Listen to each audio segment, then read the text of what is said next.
So, I've been going around, and I'm sure that most of you can feel the momentum that the conservative movement is starting to garner. Can you feel it? Especially with young people, because, we've got this woke left, and they're extremely loud, extremely noisy, but when you strip away these ideas of Republican and Democrat, these labels we put on certain ideologies, and you offer, we want a limited government, we want you to rule your own life, it is amazing how many people agree with conservative doctrine. But also, especially during the year of 2020, I think the main reason we're gaining so much support is because being a Republican is more fun. I mean, we don't have to go and burn a city down to feel like we're helping people. We actually are able to gather together in person. I mean, I cannot believe that there are some governors telling us that we can't get together for Thanksgiving or we can't get together for Christmas. That is tyranny, and it needs to be fought. But, I'm looking out at this crowd. I have had so much fun with all of you students because, like I said, it's more fun. But specifically, I have met a great number of you here who are from my home state of North Carolina. And now, all of you who put me here from North Carolina, you guys supported me, you guys fought for me, you volunteered, you did so much for me. And I'll tell you, to all of those students, I vow to you that I will not let you down. I will be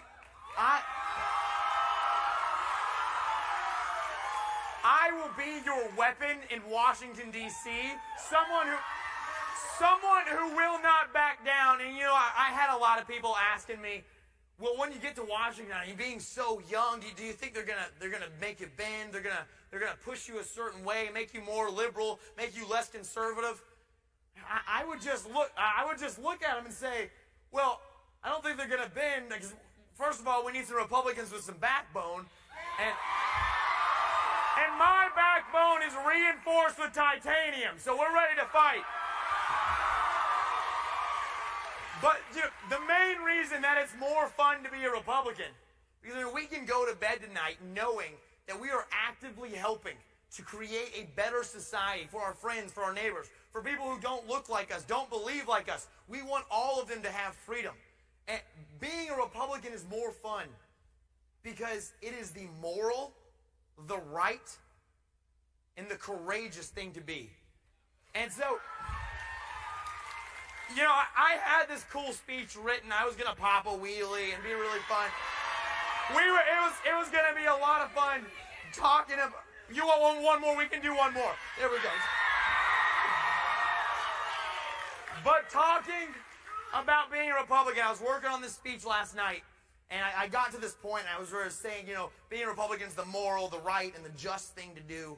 And I was thinking to myself, in my heart of hearts, I know that there's something that I need to do. I know that there's something that is the right thing to do. But it's not a good move for my career in Washington. It's not a good move for me personally. But then I started thinking to myself, I said, wow, that is the problem. Going to Washington is not a career. It is a mission that you are called to. And I see a lot of great North Carolina supporters right here. And just as I said, I vow to you that I will go to Washington to fight for you, to do the right thing, I realize that it is incumbent upon me to do what is right. And so I'm going to alter my speech quite a bit, and I know my comms team and all my advisors are probably freaking out right now. But my friends, I've been studying our Constitution, and when you look at it, it says that state legislators are the only body that can change election law within their own states. But when you look at what's happened in a lot of these liberal swing states that have liberal governors and liberal secretaries of state, you can see that they have broken the law and gone against our Constitution with this election. And so, because of that, on January 6th, as the people of Western North Carolina sent me to Washington to do a job, I will be contesting the election.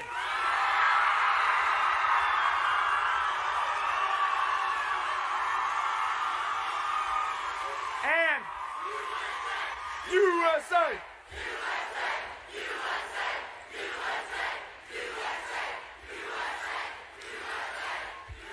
And not only that, I have a message, and I don't know exactly which camera's doing it, but I'm going to look straight into that camera. I have a message for all other Republicans across the country. If you are not on the record calling for fair, free, and just elections now and in the future, I will come to your district and I will fund a primary opponent against you. For too long, for way too long, the Republican Party has just been the party of no that has always conceded things. They've let God out of our schools. They have let socialism creep into our country. I'm telling you, when I look out into this crowd, I see the new Republican Party.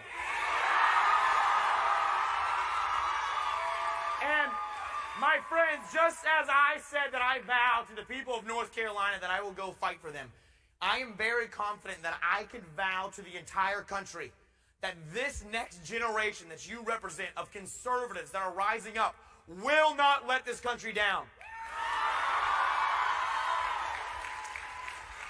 Ladies and gentlemen, the fight for America is only just beginning, and I honestly feel bad for the enemies of liberty and justice because they have no idea what they just started.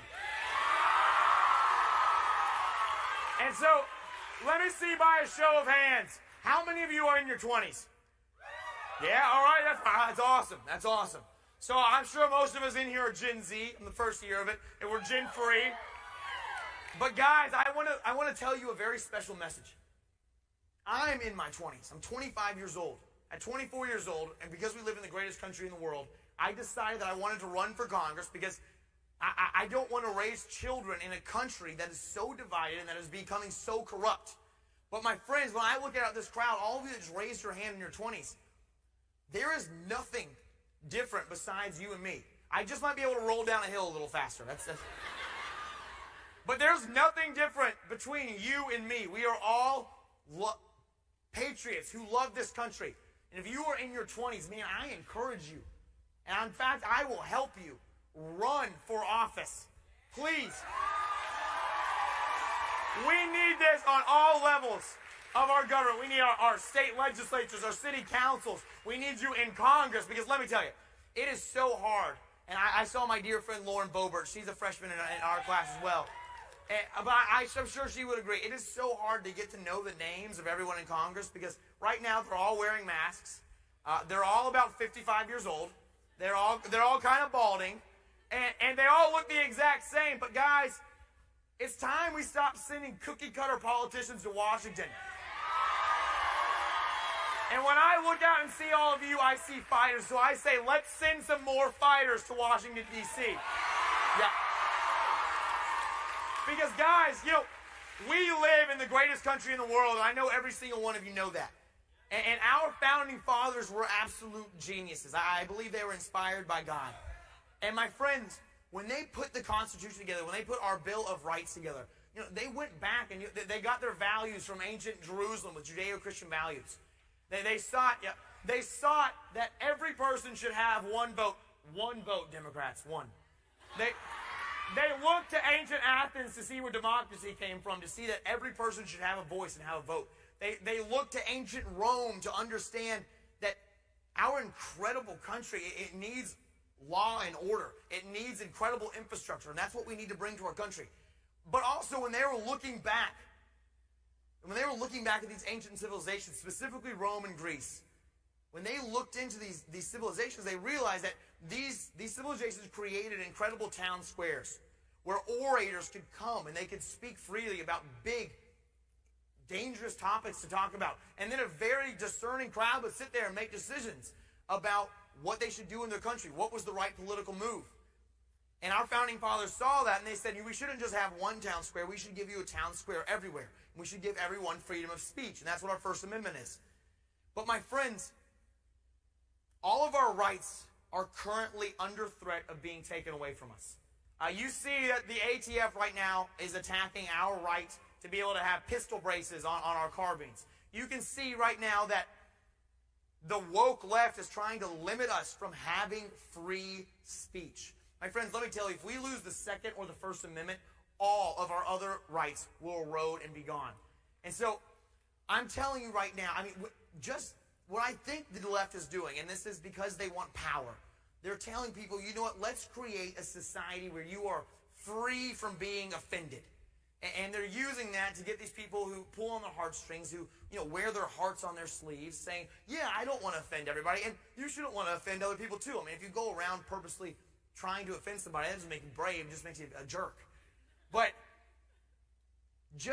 but also Ben Shapiro is absolutely right when he says that facts don't care about your feelings. Yeah. And so when we start thinking of what's going on, and we see, you see PragerU and Morgan Zegers, they're defending capitalism and free speech, and I think it's an incredible job. But just because within a capitalist society there are winners and there are losers, and it makes some people on the left feel bad that there are losers, it doesn't mean that they should be allowed to silence PragerU, Morgan Zegers, or any other patriots. But you see big left, Google, Facebook, all these tech companies, they are trying to limit what we can say on the new town square. Because trust me, we do no longer have a central town square. We have a new town square on social media. And I can see a lot of your faces. I recognize a lot of you. You guys are utilizing that to be able to fight for your freedoms.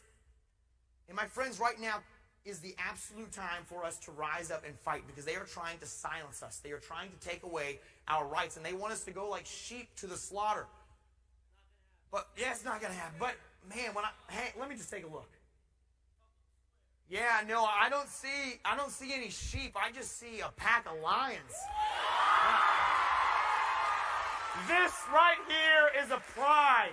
And my friends, we are going to defend our nation with pride. This new generation of conservatives is going to redefine what it means to be a Republican. We are going to be the party that is known to fight. And right now, they are trying to take away, let me tell you, the number one policy position of Democrats all across the board in state government and in national government is elections. They are trying to change the law so that they can win elections from now into the future. And we will not let that happen. So guys, when you go back to your districts, when you go home, please get on the phone, call your congressman. I know it sounds annoying, but honestly, it's very unlikely that they'll answer, because most congressmen don't come out and want to be around the people. They want to have their bodyguards, be in their armored cars. But I've got a lot of my volunteers right here. You guys know that I love getting out and taking pictures with all of you and getting to meet you, shake your hand. So right after this, I will be out in the lobby. I think it's by, I'll be somewhere, and I want to take a picture with every single person here. I'll stay as long as it takes. But that's because that's how we need our new system of government to be. A government where it's run by the people, not just some elite few in Washington, D.C. who they think that they know better.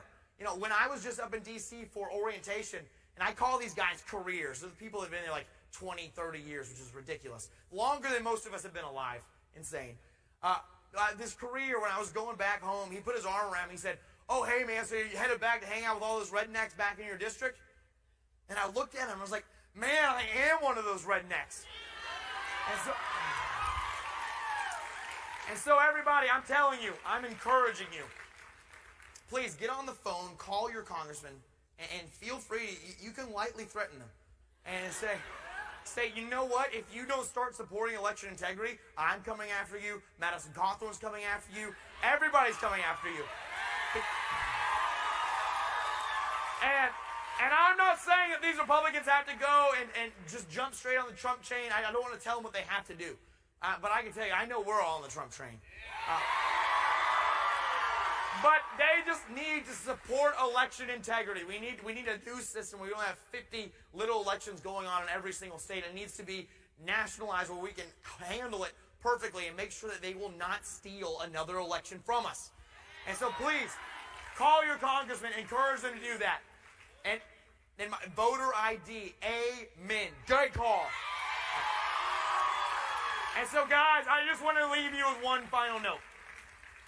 And as I'm sitting here, amen, as I'm sitting here with all of you, you know, I want to tell you about, and I know we've said a lot of funny stuff. We've done the wheelies. It's been fun. But I want to tell you, I think it will most likely hurt my career in a lot of ways because I'm going to push for election integrity and go attack a lot of these Republicans who are soft and weak and don't actually fight. Sold out, amen. And get rid of the cowards. That should be a hashtag. And it's going to hurt my career to do that. There's no doubt about that. But my friends, thank you. Yeah, thanks. But my friends, I'm telling you, nobody remembers the people that chose not to sign the Declaration of Independence. And I'm telling you, I believe that right now we are in an environment that is extremely similar to 1776. You got Governor Cuomo, Governor Gavin Newsom. You've got, and these guys are participating in tyranny, and it's terrible. And so although it might be the polite thing to do, the politically correct thing to do is to sit on the sidelines and not go out, hey man, is not go out and tell everybody what they can, to tell them that they need to vote for election integrity. Remember this. We were not created with a spirit of fear. And just as the Bible says in Esther, and you don't have to be a Christian to understand this. I think this is a tenet that applies to everybody. I believe that all of us in this room were born for such a time as this. Yeah. I used to go around, and I was homeschooled growing up, and so and so obviously, I could kind of define what I wanted to do in history class. It was great. So I was always like, Mom, tell me battle history. I want to learn warfare. I want to know what the Romans did. What did Alexander the Great do? What happened in World War II? All these cool things a little boy would want to know. And I always asked God, I said, God, you gave me this spirit when I want to go be on a battlefield, where I want to go defend the rights and liberties of everyone around me. But you know what? You look back, and we are in the greatest period of peace and prosperity the world has ever known after World War II. And I would always ask God, God, why did you give me this spirit? Why did you give me this desire to go and fight? And as I look into all of your eyes, I see people who are hungry, who are ready to fight. And my friends, I will tell you, I believe the reason that God put all of us in this same generation is because we were born for such a time as this, and it's time for us to rise up and fight. Yeah. So my friends, remember, you might lose a certain number of friends. Does anybody know who Will Witt is? Yeah. Love that guy, yeah. So I was having dinner with him last night, and he was talking about how people come up to him and say, yeah, you know what, they'll lose friends if they come out as Republicans and conservatives. We're not Republicans, we're conservatives. They come out and they'll lose friends, they'll get canceled, all of these things. Those are not friends you want to have. And let me tell you, if you start getting attacked, if you start getting canceled, man, come hang out with me, because I'll be your friend. Because right now, it is a time to stand up to fight. It is a time to fight for our country. Nobody else is going to do it. Remember, when the establishment tells you in 2022, 2024, when you're running for Congress or whatever positions you're running for, and I am supporting you, when the establishment tells you you need to wait, this is the last thing I'm going to leave you with. You need to wait in line. You need to wait your turn. Literally do this. Raise your arms, look around, and say, who the hell are we in line behind? Because whoever we're in line behind is not doing a good job. And I want to inherit a country I am proud of, not one that is burned to the ground. Yep. So, my friends, let's all go out into the world after SAS. And thank you, Charlie Kirk, for this great event. Let's all go out into the world. And let's aspire to create a country that is so great and that is so welcoming to everyone with open arms. No matter what your religion is, I don't care what your race is, as long as you love freedom and liberty, you are welcome in this party. And go out and let's make it the popular thing to do, that we're not defined as Republicans, we're not defined as Democrats, but my friends, we are defined as Americans.